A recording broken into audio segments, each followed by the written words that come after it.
vamos direto ao ponto, porque o tempo é curto. Você entrou com uma ação contra a Coelba, por exemplo, o que também não é incomum, e lá você ganhou a ação, foi julgada procedente os seus pedidos, e você recebeu a título de indenização por danos materiais R$2.000 e uma indenização por danos morais de R$5.000, tá? Você recebeu R$7.000. Como é que você declara essa indenização recebida de um processo judicial na sua declaração de imposto de renda de 2025, que termina dia 30 de maio. Não é 31 de maio não, tá? É dia 30 de maio, não vai perder o prazo. Indenização significa reparação, tornar indene, sem dano, volta ao estágio anterior. Então, para efeitos tributários, essa indenização não é considerada renda e por isso é um rendimento, aliás, é uma renda, né?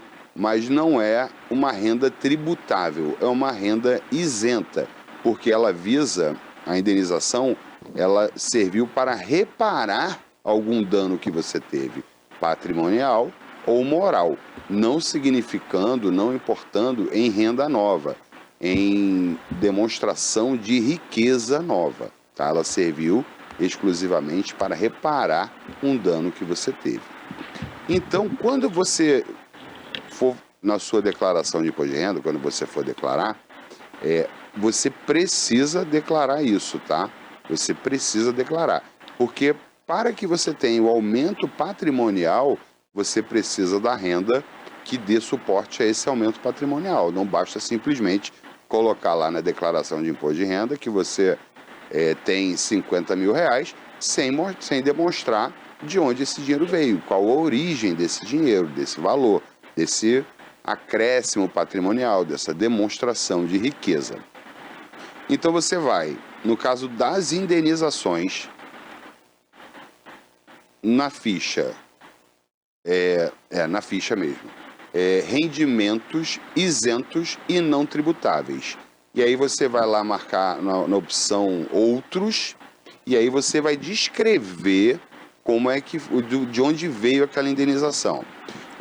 Tipo, vou dar um exemplo aqui, tá? A forma que você pode declarar. Você vai botar o valor e vai declarar mais ou menos assim: indenização decorrente do processo número tal, movido contra, em face de... Aí você vai botar o nome da empresa. Aí coloca o valor e salva isso. Isso tem que acontecer com o dano moral e com o dano material também, tá? Nenhum desses dois são rendimentos, são considerados como rendimentos tributáveis, são isentos. E aí, não tem só esse tipo de indenização. Você pode ter sido indenizado por um seguro também. E aí, como é que você declara isso?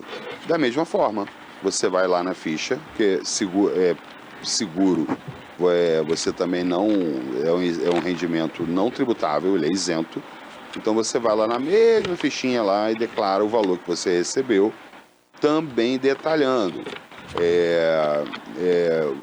O valor já tem um campo próprio para você colocar o valor e vai botar a indenização recebida da seguradora tal, pode botar o CNPJ da seguradora, referente à pólice tal, e a data que você recebeu também é uma informação importante. Lembrando que você vai declarar todas essas indenizações que você recebeu do dia 1º de janeiro de 2024 ao dia 31 de dezembro de 2024. Então, se você recebeu essa indenização no dia 4 de fevereiro deste ano de 2025, ela não entra nessa declaração, tá? Ela não entra. A declaração de 2025 a gente faz se referindo ao exercício de 2024, desde o dia 1º de janeiro até o dia 31 de dezembro. Eu trouxe essa informação hoje, Pérola, porque a gente tem recebido lá no escritório muitas pessoas, como é que eu faço para declarar essa indenização que eu recebi? Como é que eu faço para declarar um processo trabalhista, uma reclamação trabalhista que eu também saí vitorioso? A declaração, a reclamação trabalhista, quando você ganha, é um pouquinho diferente, porque ali dentro, normalmente, tá, você tem rendimentos tributáveis e rendimentos não tributáveis. Então você vai para outra ficha lá. Você vai para os rendimentos recebidos acumuladamente. Não é muito difícil, mas também não é fácil. E é importante ter atenção para que você não declare errado, porque se declarar errado, o leão vai te chamar para conversar. Tá? Ele vai mandar uma notificaçãozinha para você que você explique, né, se você declarar errado. Então é importante que o contribuinte saiba bem o que está fazendo. Agora, como saber, Abram, se essa indenização recebida ela é tributável ou não? Se vier com a palavra indenização, não é tributável. Não, ela é isenta. Porque, como eu te falei, a indenização ela significa tornar indene, sem dano. Ou seja, é só uma reparação. Aquilo já fazia parte do seu patrimônio, por um ato ou um fato jurídico saiu do seu patrimônio, como por exemplo, alguém tacou uma pedra numa TV, na sua TV da sua casa e quebrou, tá? Então você entra na justiça contra aquela pessoa que jogou a pedra, pedindo a reparação, a indenização pelo dano material, né?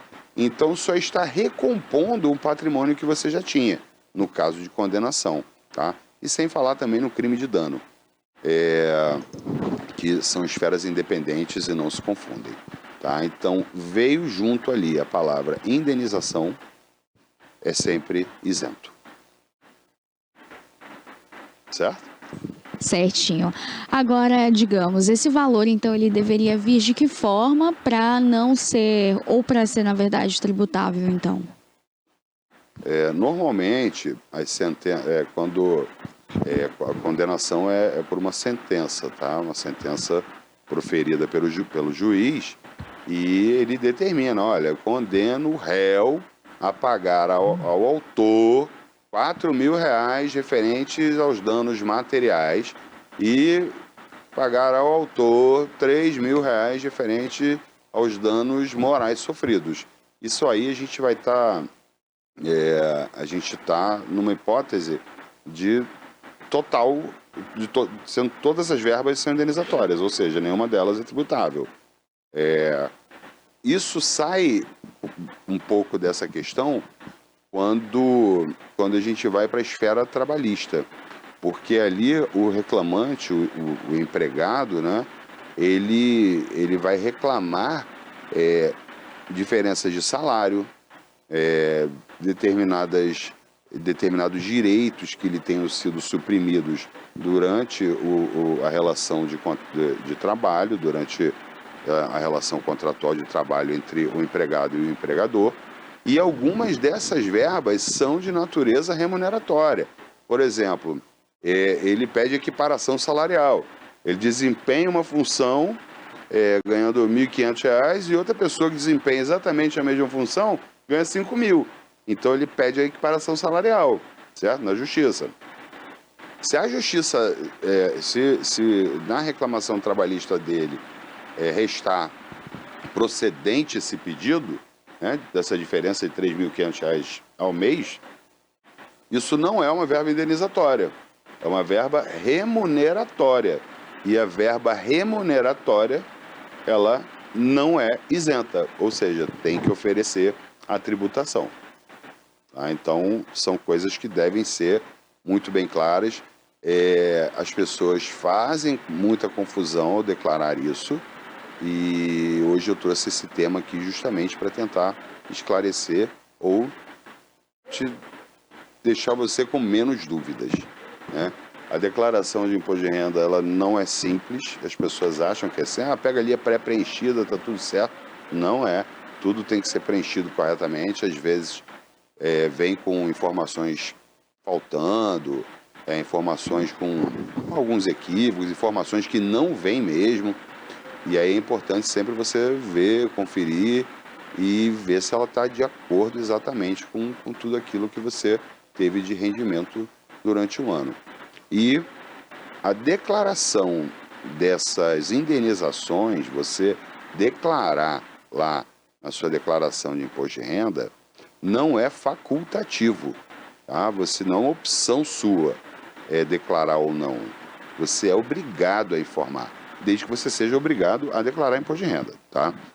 Se você tem, tá ali naquela faixa que precisa declarar, do ganho anual de 28 mil e pouco, você tem que declarar essas indenizações recebidas, tá? Porque você pode até não lembrar, mas a Receita Federal sabe que você recebeu.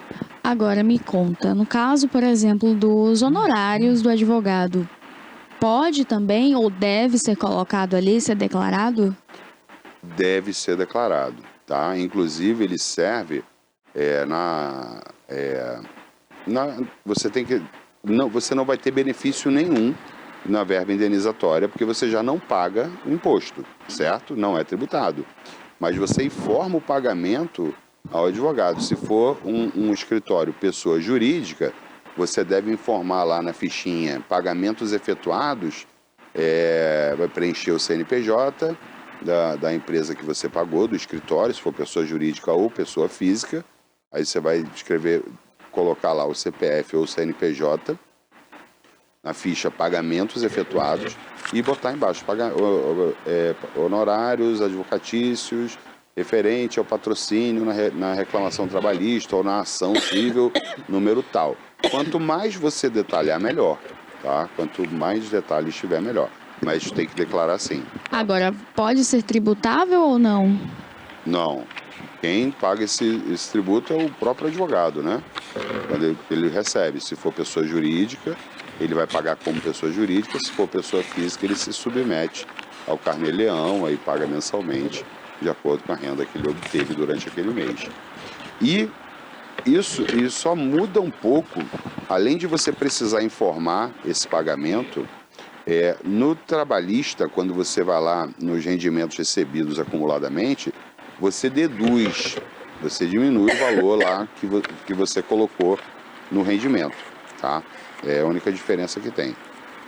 Então você tem que ter todos esses cuidados para que a Receita Federal não seja um leão na sua vida, para que seja um gatinho bem mansinho. Ó, já que você falou aí para ter tanto cuidado, agora digamos que a pessoa não declara aí essa indenização recebida, o que acontece então?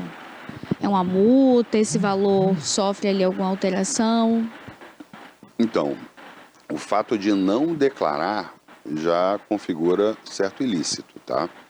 Você é obrigado a declarar todas as rendas, mas é uma renda que é isenta, você não tem imposto a pagar. Então, em suma, você comete uma ilegalidade que é corrigido, é perfeitamente corrigível, tá? É só você retificar a sua declaração e incluir essa indenização recebida.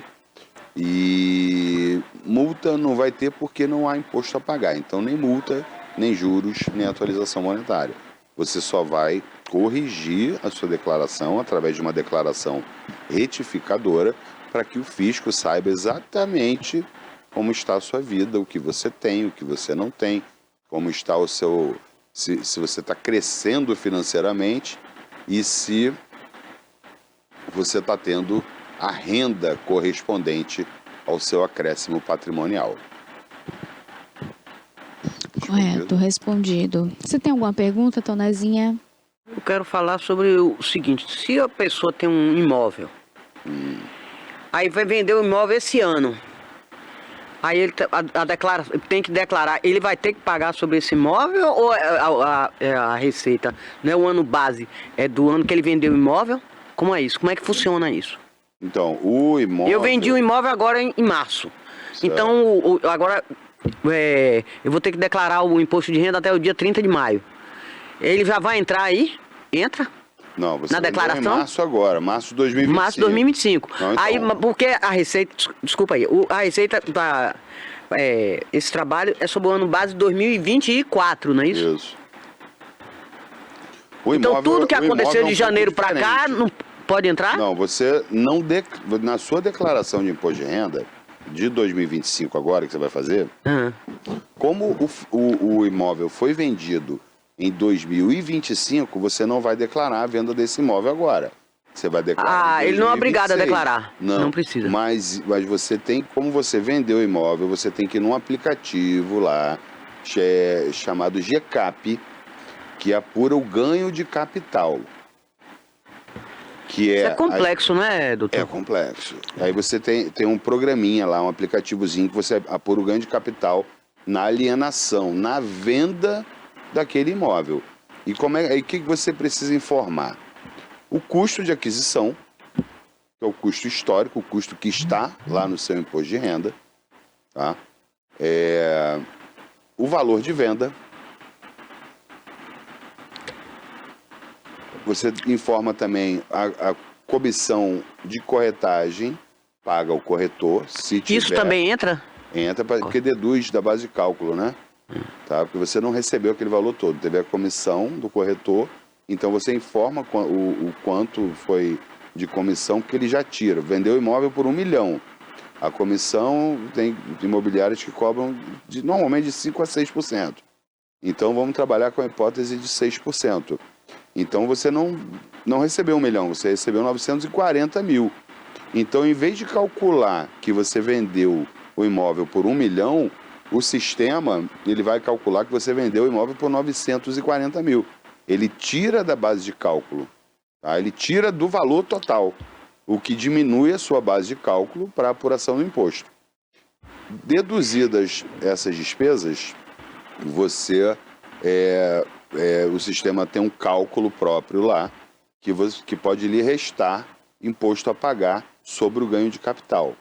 Se esse imóvel, se você não tem planos de comprar um outro imóvel com esse valor, eu quero vender esse imóvel pra recebi torrar. o dinheiro, compra logo outro. Aí você não paga o ganho de capital. A regra atual é essa, você não paga. Entendi. Porque você Já investiu em outro imóvel. Exatamente, aí você não paga. Mas se você pega esse dinheiro, não quero mais saber do imóvel, eu quero pegar esse dinheiro e viajar pelo mundo. Vou comprar um veleiro, vou chamar aqui uma pessoa para a gente viajar, e vamos viajar o mundo inteiro nesse veleiro.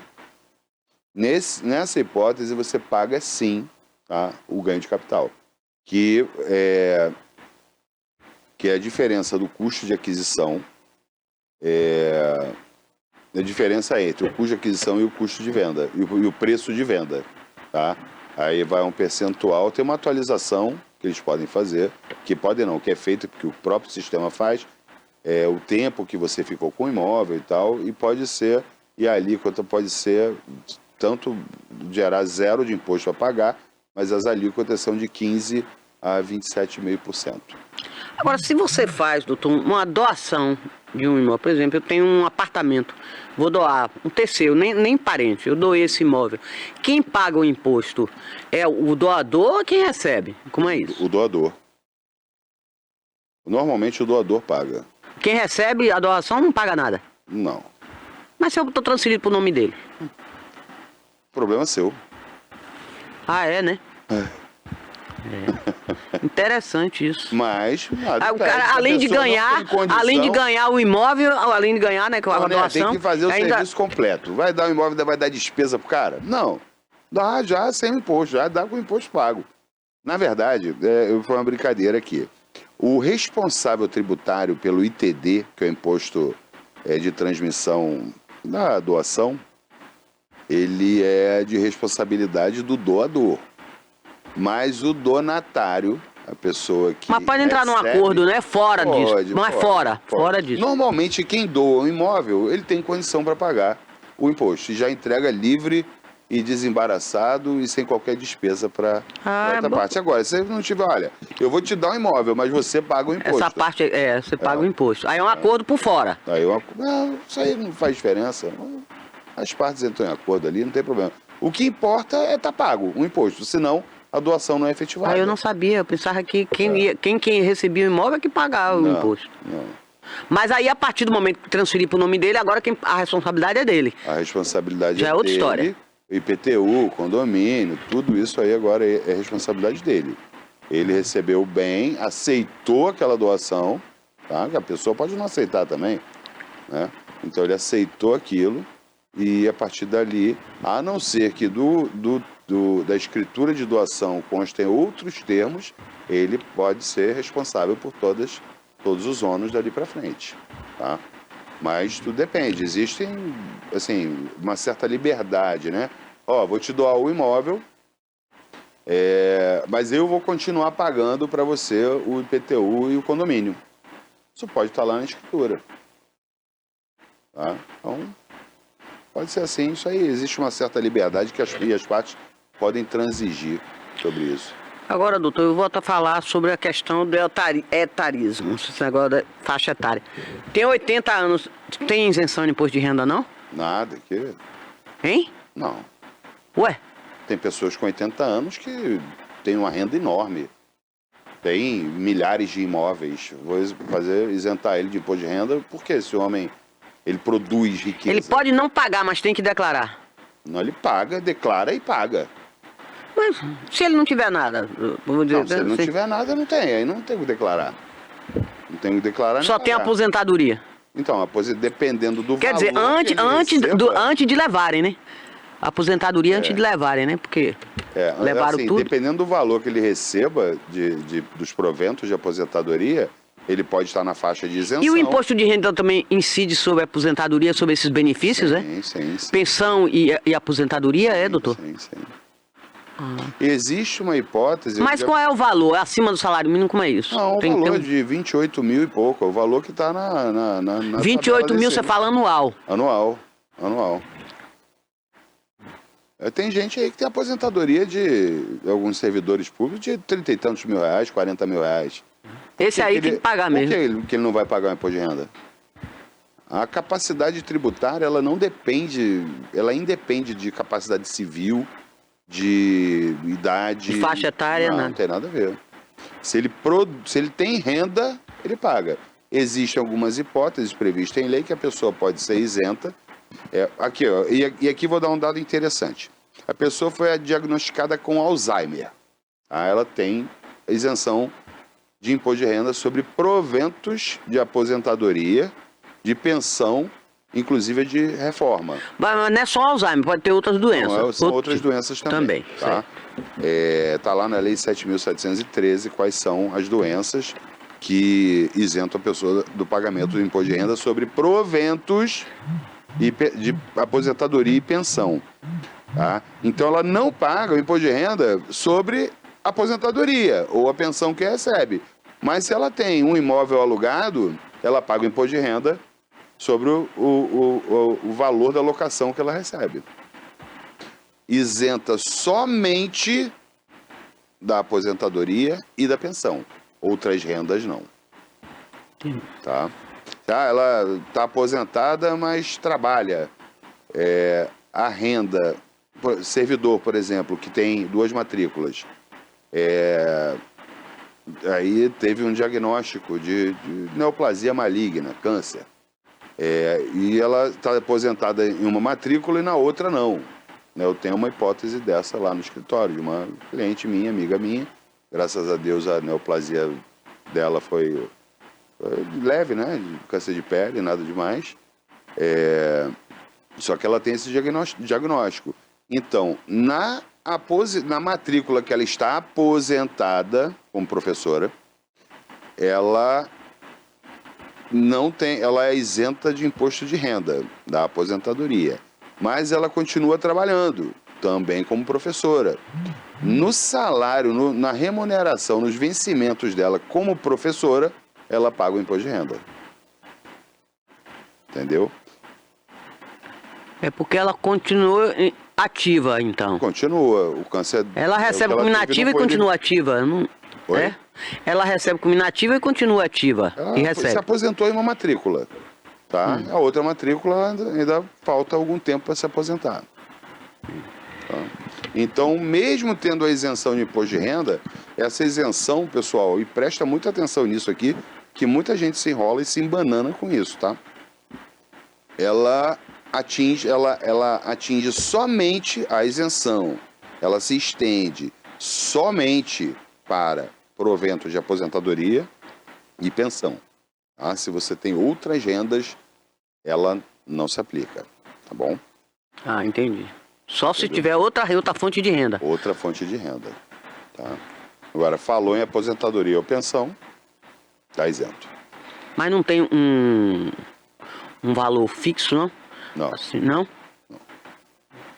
Pode tudo ser de acordo com a renda, né? Por causa da capacidade contributiva. Sim, por exemplo, se eu tenho uma pensão de 15 mil. Oh, beleza, hein? Não tenho, mas eu tô simulando. Tô simulando, então, viu, você gente? vai pagar mais do que quem ganha 3.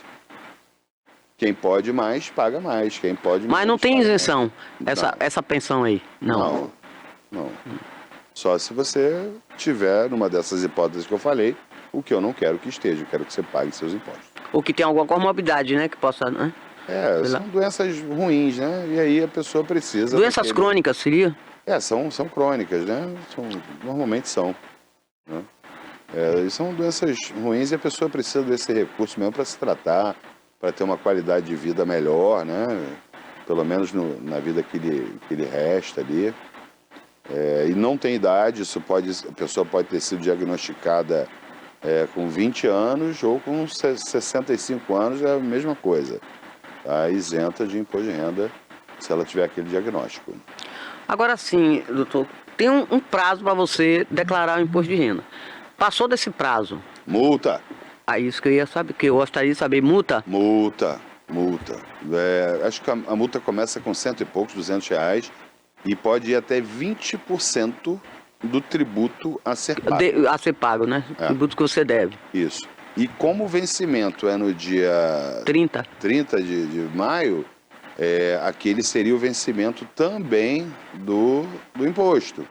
Então já começa a correr multa pelo atraso e juros e atualização monetária.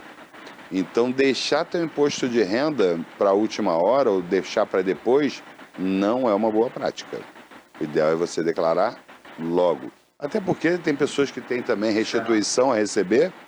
Essa restituição, quanto antes você declara, antes você também recebe essa restituição. Porque você entra numa fila e um dos fatores determinantes da sua posição na fila é o momento que você entregou a sua declaração. Tá? Pessoal, o nosso programa de hoje chegou ao fim. Tá? Agradeço a audiência muito. Toné, agradeço demais, suas perguntas são sempre enriquecedoras. Pérola, muito obrigado pelas suas perguntas também, são fantásticas. E para você, um resto de semana maravilhoso. Tá? Declare seu imposto de renda com atenção. Se tiver alguma dúvida, pode mandar uma mensagenzinha para a gente. Não está aqui, mas vai estar daqui a pouco aqui no Instagram. Segue a gente que a gente sempre traz dicas muito valiosas para você. Tá? Muito obrigado, fique com Deus e até quarta-feira da semana que vem.